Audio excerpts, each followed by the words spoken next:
안녕하세요. 60대 여성입니다. 이 나이 먹을 때까지 살아보니 인생은 쓰디쓴 순간이 지속되다가 잠깐 달콤하고 마는 그런 것 같습니다. 그래도 그 달콤한 순간을 못 잊어서 한 번 더 맛보고 싶은 마음에 다들 열심히 사는 건가 싶습니다. 정신이고 육체고 너덜너덜해질 때까지 힘들게 살아오다가 이제서야 저도 제가 살아온 나날을 다시 돌아볼 기회가 생겨 마침 사연으로 보내봅니다. 저는 시골 해안마을에서 태어나 거기서 자랐습니다. 정말 촌구석이라고 해도 될 정도로 시골인 동네였어요. 그렇다 보니 대대로 그 지역을 다스리는 유진의 먼해에서 아직까지 마을에서 입김이 센 집안이 있었습니다. 그 집안이 바로 그 사람의 집안이었어요. 마을 안에서 제일 크고 유서 깊은 한옥에서 살고 항구의 배 중 절반 이상이 그 집안 거였죠. 그에 반해 저희 집은 딱 먹고 살 정도로만 버는 수준이었어요. 말이 좋아 그랬지 사실 재산이라고는 식구 3명 살 정도로 좁은 집에 조금만 파도가 심해도 못 견디고 뒤집어질 통통배 하나가 다였죠. 마을이 워낙 작고 시골 구석에 있다 보니 젊은 사람도 많이 없었어요. 그러던 중 마을 잔치가 있던 날 저랑 그 남자가 눈에 맞아버렸습니다. 저는 그때까지만 해도 유지 집안에 몸이 약한 아들이 한 명 있다고만 들었지 그 외의 정보는 아무것도 몰랐거든요. 당연히 마을에서 제일 큰 집안인 그 남자네 집에서 잔치를 주관했기에 그 남자네 집안의 넓은 마당을 돌아다니는데 피부도 희고 마른 것이 힘도 못쓰게 생긴 남자가 다가와서는 저보고 길을 잃은 거냐고 묻더라고요. 길을 잃은 게 아니라 집이 너무 커서 구경 중이었다고 말하니까 자기가 구경시켜주겠다고 하는 거예요.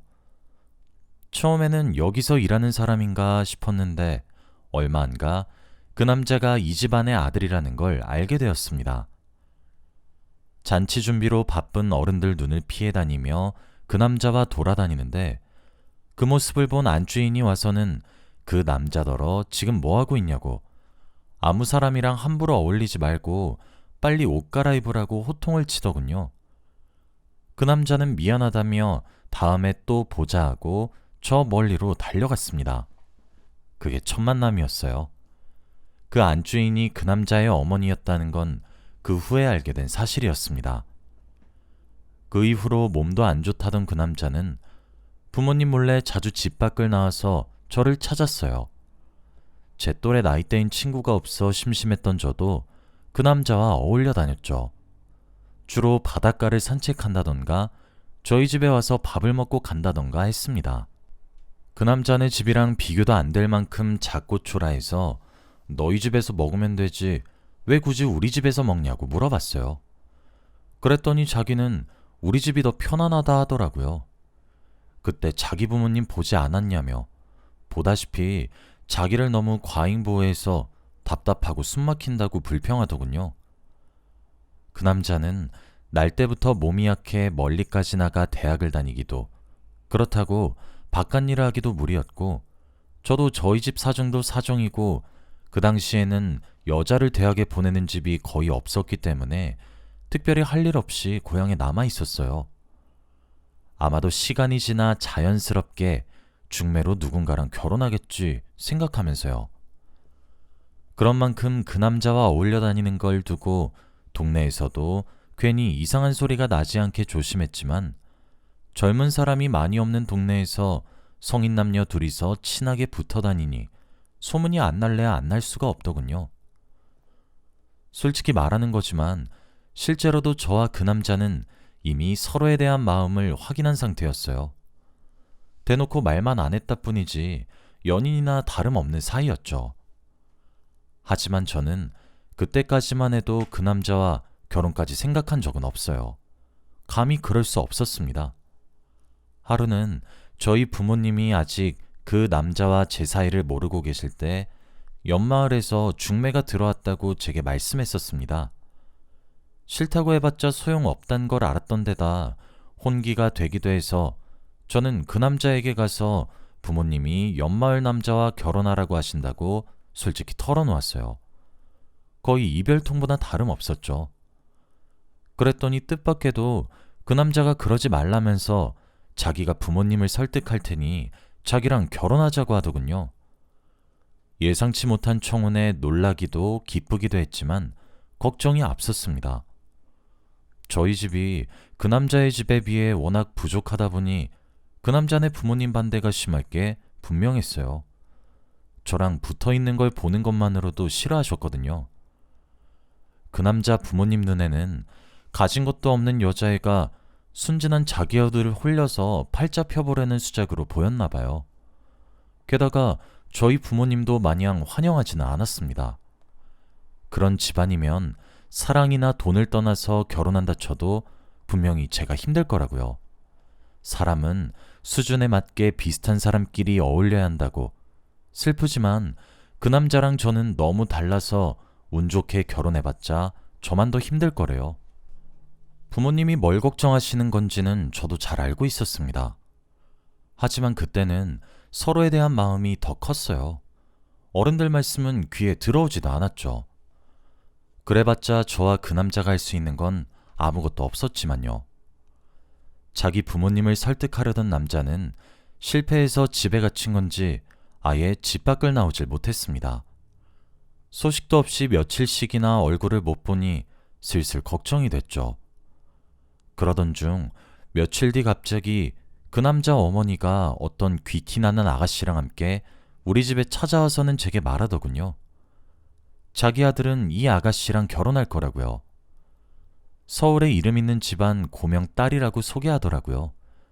그러니까 방해하지 말고 스스로 분수를 깨닫고 물러나래요. 그 아가씨도 절 가짠타는 듯 쳐다보며 한마디 거들었습니다. 이쯤 했으면 이노 씨한테서 떨어져 주세요. 이렇게 막무가내로 굴어봤자 이노 씨만 더 불행하게 만드는 거예요. 돈 때문에 이노 씨가 필요한 거라면 내가 대신 줄 수도 있어요. 그 말을 듣고 저희 부모님 품에 안겨 얼마나 울었는지 모르겠습니다. 저는 그냥 그 남자를 사랑하는 것뿐인데 남들이 보기에는 돈 때문이라고 여겨지는구나 싶어서 한없이 서러웠어요. 부모님도 딸에게 아무것도 해주지 못하는 능력 없는 부모라 미안하다면서 절 끌어안고 울더라고요. 하지만 비극은 여기서 끝이 아니었어요. 저는 그 남자의 아이를 가지고 말았습니다. 기운이라도 차리려고 밥을 먹으려는데 입안에 넣기도 전에 구역질이 올라와서 처음엔 그냥 기력이 너무 없으니까 몸에서 밥이 안 받나 보다 생각했어요. 그런데 나아질 틈이 안 보이고 월경이 늦어지는 걸 보고 혹시나 했죠. 혹시나가 역시나였습니다. 임신이었어요. 이 소식을 알리려고 그 남자네 집으로 달려갔습니다. 그때는 이미 아이가 생겨버렸으니 어떻게든 되지 않을까, 어쩌면 결혼 허락도 받을 수 있지 않을까 안일하게 생각했던 것 같아요. 그런데 그렇게 호락호락하지 않았습니다. 그 남자네 부모님은 그걸 어떻게 믿을 수 있겠냐며 뒤에서 다른 놈애를 가진 후에 감당이 안 되니까 자기 아들 씨라고 우기는 거 다 안다며 뭐 저렇게 함부로 노는 애가 다 있냐고 공개적으로 저를 모욕하셨어요. 본전도 못 찾고 돌아와야 했죠. 마을에는 처녀가 아비도 모르는 애를 가졌다며 제 소문이 쫙 퍼지고 부모님께 죄송해서 얼굴도 못 들고 다닐 지경이었어요. 그런데 그 소문이 남자와 결혼을 약속한 집안의 귀에도 들어간 건지 그 남자의 약혼이 취소됐다고 하더라고요. 다시 기회가 생겼다고 기뻐할 틈도 없이 눈에 도끼랑 분노가 가득해서는 그 남자 어머니가 사람을 끌고 저희 집에 들어와서는 집안 살림을 온통 때려 부수며 말했습니다.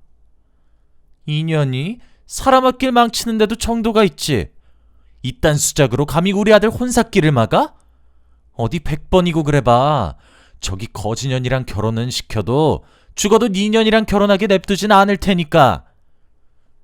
이리저리 부서지는 집안 살림과 그만둬달라고 싹싹 비는 부모님 모습을 보고 저는 꼼짝없이 울면서 잘못했다고, 하지만 다시 생각해달라고 정말 당신 아들 아이라고 애원했어요. 그 남자의 어머니는 자기 다리를 붙잡은 제 팔을 더럽다는 듯 쳐내고는 유유히 돌아가더군요. 최소한 그 남자에게만큼은 제 임신 사실을 알려야겠다 생각했지만 그것도 실패했습니다. 집안 종들한테서 이미 건너들어 알고 있을 수도 있지만 일단은 아이 아빠인 그 남자와 직접 얼굴을 보고 이야기를 나눠야겠다고 생각했어요. 하지만 불가능했죠. 그 당시 그 남자는 건강이 점점 안 좋아져서 아예 집 밖을 나오지도 못하는 그런 상태가 무려 3년 넘게 지속되어 왔어요. 그동안 저는 그 남자가 자기 아이의 존재를 아는지 모르는지 맘졸이며 지냈었습니다. 매일같이 그 집 대문간에 찾아가 무릎 꿇으며 제발 얼굴만이라도 보게 해달라고 빌었는데도 들은 척도 안 하더군요. 그동안 저는 부모님의 도움으로 혼자 그 남자의 아들을 낳아 겨우 길러내는 중이었어요. 제 아버지랑은 다르게 어디 아픈 곳 없이 건강하게 자라주어 다행이었죠. 그때는 저도 참 순진했던 게 어떻게든 그 남자가 병마를 이겨내고 나면 그 남자와 결혼해 어떻게든 아들과 함께 셋이서 행복하게 살 수 있을 거라고 생각했어요. 하지만 현실은 늘 상상을 뛰어넘더군요. 그 남자는 병을 이기지 못하고 결국 죽고 말았습니다. 끝까지 제가 자기 아들을 낳았다는 사실도 아들의 얼굴도 모른 채로 그렇게 떠나버렸죠. 그 남자가 죽고 그 남자 이름으로 되어 있던 재산들이 한순간에 자취를 감춰서 저희 마을에서 그걸 두고도 이런저런 소문이 돌았어요. 그걸 먼저 찾는 사람이 땡 잡는 거 아니냐면서요. 저는 사라진 유산은 안중에도 없었고 그저 사랑하는 사람을 그렇게 떠나보낼 수밖에 없어 하염없이 눈물이 흘렀습니다. 그런데 비극은 이게 끝이 아니었어요. 그 남자 말고는 대를 이을 사람이 없던 그 남자네 집안에서 이제 와서 제 아들을 뺏어가려고 아주 혈안이 되어 있었어요. 그 남자네 어머니가 또 사람을 끌고 저희 집에 들이닥쳤습니다. 애 어딨어? 우리 아들 핏줄 말이야.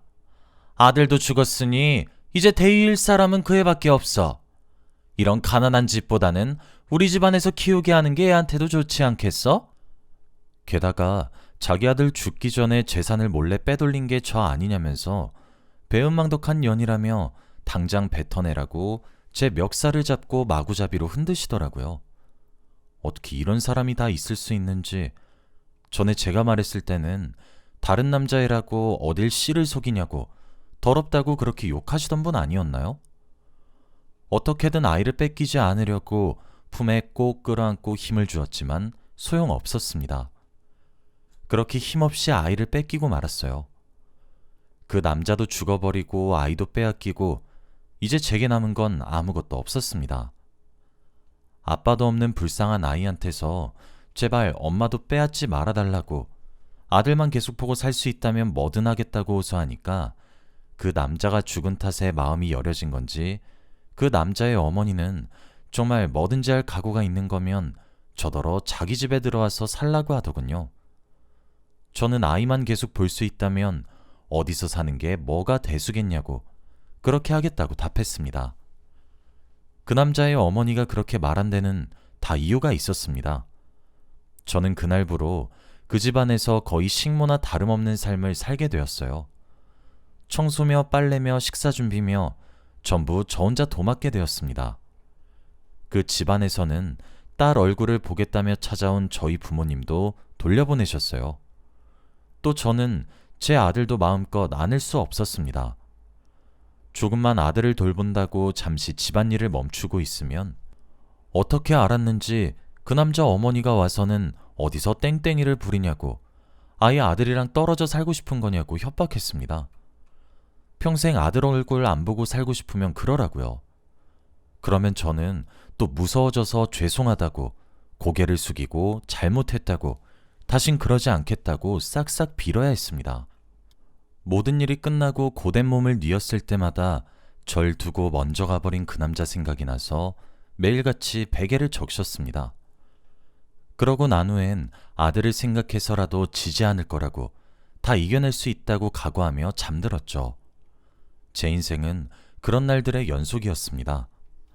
다행히 아들은 커가면서 집안에서의 제 처지를 알고 제게 더욱 잘하려고 노력했어요. 집안 어르신들의 뜻을 거스를 순 없었지만 몰래 제게 와서 자기가 좋은 대학 가서 저 멀리 서울에서 취업하고 나면 꼭 엄마도 같이 모시고 가겠다고, 그러니까 조금만 더 버텨달라고 말해줬죠. 그런 아들이 대견스러웠어요. 갈수록 하늘에 있는 그 사람을 쏙 빼닮아서인지 아들을 보고 있으면 자연스럽게 그 사람 생각이 많이 났습니다. 죽은 지 시간이 많이 지났지만 얼굴이며 목소리며 아직 제 마음속에 선했어요. 집안에서는 아들과 제 사이가 돈독해지는 걸 대놓고 싫어했어요. 당연했습니다. 아들은 집안의 대를 이어야 할 귀한 중손이었지만 저는 자기 아들 앞길을 망친 망할 년이어야 하니까요. 그러던 중 그 남자 아버지가 사업도 실패하고 지병으로 돌아가시면서 가세가 기울고 그 남자 어머니까지 그 충격으로 건강이 악화되었습니다. 저는 아랑곳하지 않고 늘 하던 일에서 병수발이 추가됐다고 생각하고 그저 묵묵히 제 할 일을 다 했죠. 평생을 중년처럼 불어먹어져서 이제는 익숙했습니다. 그런데 그런 변함없는 제 태도가 어머님의 마음을 움직였나 봐요. 사람이 왜 죽을 병에 걸리면 안 하던 짓을 한다고 하는지 알 것도 같더라고요. 그 남자 어머니가 침상에 누운 채로 어느 날 제게 종이 뭉치들을 건네주시면서 말씀하시더라고요. 이노가 죽기 전에 너한테 남긴 편지들이다. 죽기 전에 네게 보내달라고 했는데 내가 안 보냈어. 꼴 보기도 싫어서 다 없애버리려고 했는데 그래도 아들 유품이라 생각하니까 그럴 수도 없었지. 나도 이제 살 날도 얼마 안 남은 것 같고 너무 늦기 전에 이제야 주인한테 돌려주는 거다. 그동안 미안했다. 어머님이 난생 처음으로 제게 사과를 하시는데 눈가에 눈물이 조금 고여 있더라고요. 진심인 것 같았어요. 저는 어머님 손을 꽉 잡아드리며 말했습니다. 약한 소리 마세요. 이겨내실 수 있을 거예요.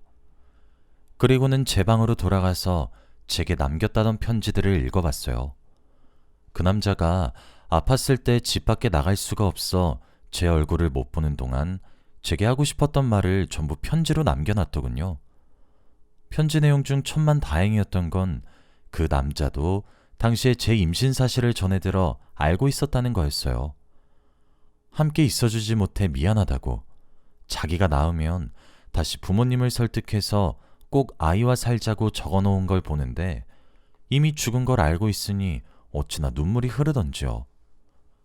순서대로 편지를 찬찬히 읽다 보니 드디어 마지막 편지만이 남아있더군요. 마지막 편지는 유언장이었어요. 아무래도 자기는 틀린 것 같다고 자기 친구를 시켜서 자기 몫의 땅 문서며 금이며 전부 뒷산에 몰래 묻어놨으니 한번 파보라고 하더군요. 그 남자가 그렇게 가고 예전에 마을에 돌았던 소문이 마냥 헛소문은 아니었구나 깨달았습니다. 얼마 안 있어 그 남자 어머님이 돌아가시고 저는 편지 속 장소에 가보았습니다. 아니나 다를까 아들이 땅을 파다가 뭔가 삽에 걸리는 게 있다고 해서 계속 파보라고 하니까 금이며 땅 문서며 그 남자가 몰래 숨겨둔 유산이 나오더군요. 그 남자 부모님이 전부 돌아가시고 가세도 기울던 참이라 아들과 둘이서 어떻게 살아야 하나 걱정이 이만저만이 아니었는데 하늘이 무너져도 솟아날 길은 있다더니 이런 걸 말하는 건가 봐요. 전부 현금화해보니 그래도 20억 정도는 되더군요. 그 남자가 아버지로부터 집안 재산을 제대로 증여나 상속받기 전에 가지고 있던 거라 어마어마한 규모는 아니었지만 20억이면 저희 모자 별 걱정 없이 앞으로 미래를 꾸려나갈 수 있는 돈이잖아요. 따로 떨어져 산 지 10년이 넘어가는 저희 부모님도 전부 이 집으로 모셔서 같이 살게 되었어요. 다 늙어서 딸 얼굴도 제대로 못 보고 죽는가 싶었는데 정말로 잘 됐다면서 두 분 다 기뻐하셨죠. 집안 건물도 대를 이을 저희 아들 이름으로 남겨졌기 때문에 이제 저희 가족 문제없이 다시 함께할 수 있게 되었네요. 아들은 이 외딴 시골에서도 공부를 열심히 해서 서울에 있는 명문대학에 당당히 합격을 했다며 제게 알리더군요. 아버지도 없이 그동안 파란만장한 일들이 많았는데 남부럽지 않게 멋지게 자라줘서 고마울 따름이에요. 그동안 제 인생도 참 파란만장한 일들의 연속이었던 것 같습니다. 사랑하는 사람을 일찍 떠나보내고 멸시를 견디며 살다가 겨우 삶이 평안해졌네요. 그 남자 어머님은 이미 용서했어요. 젊었을 적에는 제게 씻을 수 없는 상처를 남기셨지만 이미 돌아가신 데다 자기 아들이 잘 되길 바라는 마음을 저도 이제 엄마로서 조금 이해할 수 있을 것 같아서요. 시간이 지나 아들은 사랑하는 사람과 결혼도 했어요. 지금은 새아가 뱃속에 새 생명까지 자라고 있습니다. 사랑하는 사람들과 함께 할 수 있다는 게 얼마나 행복한 일인지 모르겠어요. 아들은 계속 시골에 남아 계실 거냐고 병원도 최첨 다닌 서울로 같이 올라가자 말하는데 저는 죽을 때까지 제가 나고 자란 고향에 남아 있으렵니다. 나중에 죽어서 그 남자를 다시 만났을 때 이만하면 나 열심히 잘 살지 않았냐고, 아들도 멋지게 키워내지 않았냐고 말하고 싶어요. 사연 읽어주셔서 감사합니다.